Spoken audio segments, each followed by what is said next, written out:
પેલા જે હવામાનની માહિતી આપવાની છે, એટલે આમ જોવા જઈએ તો દરેક મિત્રોને ખબર હશે, આપણા યુટ્યુબ પ્લેટફોર્મ ઉપરથી પણ ઘણા બધા મિત્રોએ જાહેરાત જોઈ હશે. આપણે હવામાનની વાત કરી, અલગ અલગ ન્યૂઝ ચેનલને માધ્યમથી પણ આપણે ઘણા બધા જે સ્ટેટમેન્ટ આપ્યા છે ને એની અંદર આપણે હવામાન વિશેની ઘણી બધી માહિતી આપી દીધી છે. આવનારા દિવસમાં એક માવઠાની આશંકા, આવી એક વાત આપણે થોડા દિવસથી કરી રહ્યા છે, જે ન્યૂઝ ચેનલના માધ્યમથી હોય, ન્યૂઝ પેપરના માધ્યમથી હોય, દિવ્ય ભાસ્કર પેપરમાં પણ તમે જોયું હશે, અને બાકી આપણા યુટ્યુબના પ્લેટફોર્મથી પણ તમે જોયું હશે. હવે ખાસ કરીને માવઠાની આશંકામાં આવું છે. આમ તો અત્યારે જે શિયાળા દરમિયાન અરબ સાગર કે બંગાળની ખાડી છે એના તરફથી આપણે કોઈ ખતરો હોતો નથી. આપણે જે ખતરો હોય છે એ WD ને કારણે માવઠાનો ખતરો હોય છે. કેમ કે અત્યારે ઉત્તર ભારતના જે પહાડી પ્રદેશો છે ત્યાંથી WD એટલે કે વેસ્ટર્ન ડિસ્ટર્બન્સ પસાર થતા હોય. અમુક વેસ્ટર્ન ડિસ્ટર્બન્સ છે એ કદાચ એની લેયર છે, એની ટ્રફ છે, એ ગુજરાત સુધી પહોંચી જાય તો એને કારણે આપણે માવઠું થતું હોય. એ WD છે એ જ્યારે ઉત્તર ભારતના પહાડો ઉપરથી પસાર થાય, એટલે કે જમ્મુ કાશ્મીર, લદ્દાખ, હિમાચલ પ્રદેશ એ વિસ્તારો ઉપરથી પસાર થાય, ત્યાં પહાડી પ્રદેશો છે, ત્યાં બરફ પડે છે.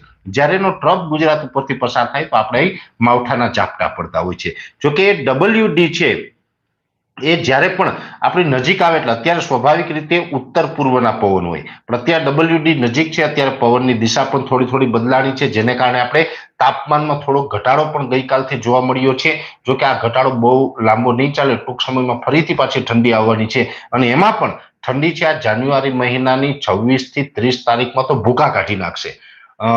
જાન્યુઆરી મહિનામાં, ચાલુ મહિનામાં અત્યાર સુધી નથી પડી એટલી ઠંડી પણ હજી પડવાની છે. એટલે રેકોર્ડ બ્રેક ઠંડી આમ તો પડી ચૂકી છે અત્યાર સુધી, હજી પણ પડવાની છે.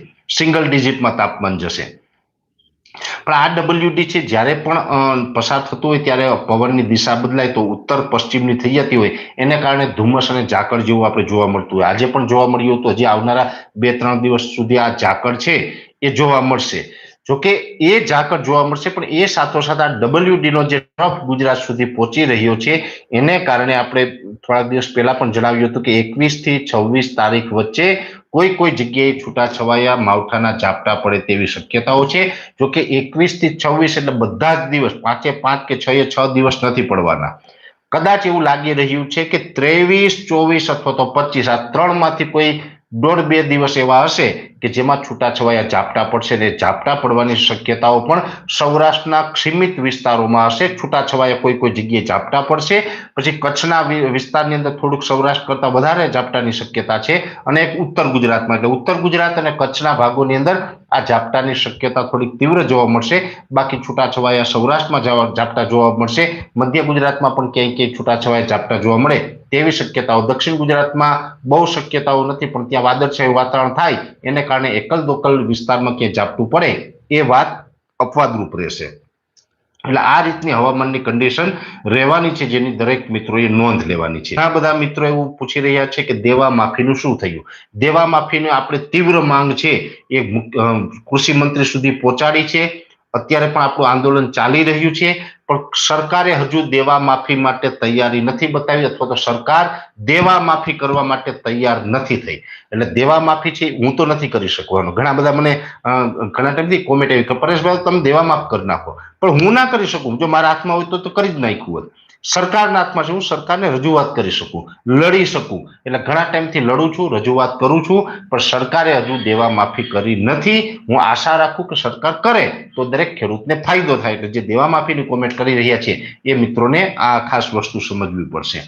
બીજી વાત એ છે કે હવે આપણે નંબર ચાલુ કરું ને એ પહેલા આપણે એક જાહેરાત કરી દઉં કે આવનારા દિવસમાં આપણે 2 ખેડૂત મિટિંગનું આયોજન કરેલું છે.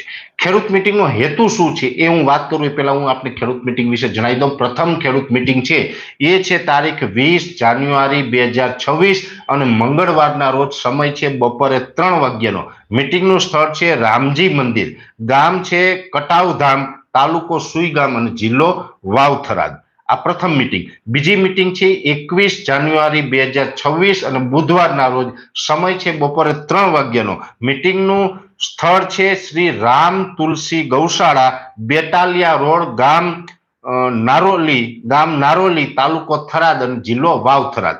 એટલે આ બંને જગ્યાએ આપણી જે ખેડૂત મીટિંગ છે, આ ખેડૂત મિટિંગનો આપણો હેતુ છે એક તો ત્યાં હવામાન વિશે થોડી ઘણી ચર્ચા કરશું, સાથે ઝેર મુક્ત ખેતીની વાત કરવાની છે. ત્યાં આપણે જે વાત કરવા આવી રહ્યા છીએ ઝેર મુક્ત ખેતી, કેવી રીતે રાસાયણિક ખાતર ને કેમિકલ પેસ્ટિસાઇડ છે આપણે નુકસાન કરે છે એ બંધ કરવા, ને એ બંધ કરવા તો આપણે કેવી રીતે જીવામૃત છે, પંચપર્ણી અર્ક છે કેવી રીતે બનાવવાનું, કેવી રીતે આપણે ખર્ચ વગર આપણે આ ખેતરની અંદર આપણે કેવી રીતે ખેતી કરી શકીએ, કેવી રીતે આપણો જમીનનો ખર્ચ ઘટાડી શકીએ અને ઉત્પાદન વધારી શકીએ, આપણી જમીનને ફળદ્રુપ બનાવી શકીએ, આપણું સ્વાસ્થ્ય પણ સુધારી શકીએ, આપણું પર્યાવરણ સુધારી શકીએ. આ તમામ વિષયકોની ચર્ચા કરવા માટે હું આ બંને જગ્યાએ ખેડૂત મિટિંગમાં પધારી રહ્યો છું. દરેક ખેડૂત ભાઈઓને ત્યાં પધારવા માટે મારું ભાવભર્યું આમંત્રણ છે.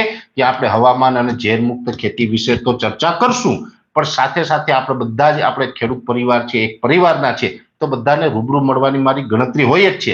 એટલે હંમેશા હું ગુજરાતભરના ગામડા ફરું છું. એટલે દરેક ખેડૂત ભાઈઓ છે ત્યાં પધારો, ત્યાં આપણે સાથે મળીને ઘણી બધી ચર્ચાઓ કરીશું. તમારે ફક્ત આવવાનું છે ભાઈ, બાકી તો લેક્ચર બેક્ચર બધું મારે આપવાનું છે, બોલવાનું મારે છે, મારે તમને બધી માહિતી આપવાની છે, તમારે ફક્ત મને સાંભળવાનો છે. આપણે ગુજરાતભરની અંદર ખેડૂત મિટિંગ કરીએ છીએ, એકદમ સમાજ સેવાના ભાગ, ત્યાં કાંઈ આપણો ચાર્જ નથી. એ તો અમે તો અમારા ઘરના ડીઝલ પેટ્રોલે જઈએ છીએ, ફરીએ છીએ અને ખેડૂતોને માહિતી આપીએ છીએ. તો આવો જે આપણો કાર્યક્રમ ચાલતો હોય, તો આ કાર્યક્રમની અંદર દરેક ખેડૂત ભાઈઓએ લાભ લેવો જોઈએ, એ મારી દરેક ખેડૂત ભાઈઓને વિનંતી છે. એટલે આ બંને ખેડૂત મિટિંગની અંદર દરેક ખેડૂત ભાઈઓ પધારે એવી મારી અપેક્ષા છે.